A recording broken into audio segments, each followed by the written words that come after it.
বিসমিল্লাহির রহমানির রহিম। আসসালামু আলাইকুম। আই হোপ আপনারা সবাই ভালোই আছেন, আমাদের জন্য দোয়া করবেন। আর আমরাও আলহামদুলিল্লাহ ভালোই আছি। তো আজকে নিহার বার্থডে এইটা, তবে আজকে কিন্তু আমার মেয়ের বার্থডে ছিল না, ওর বার্থডে ছিল এপ্রিলের 9 তারিখে।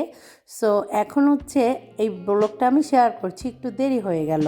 তারপরও কি আর করার, দেরি হয়েছে হোক, কিছুই করার নেই, শেয়ার তো করতেই পারি। তো এই হঠাৎ করেই একটা প্ল্যানিং। তারপর এটা হচ্ছে চাঁদ রাত ছিল, এবার এপ্রিলের 9 তারিখে ছিল চাঁদ রাত, কারণ ঈদ তো হয়েছে 10 তারিখ ইতালিতে।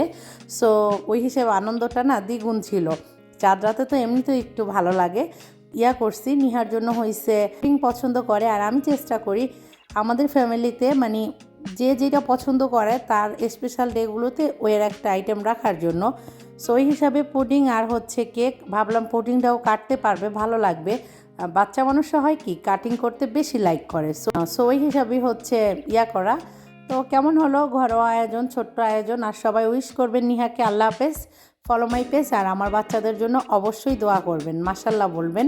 তো এখন আবার এক পর্যায়ে তাদের কান্নাকাটি লেগে গেছে দুই বোন মিলে, কারণ যেহেতু দোনোজনই ছোট, কেউই বুঝতে চায় না। কি আর করার, এটাই প্রতিটা ফ্যামিলির গল্প।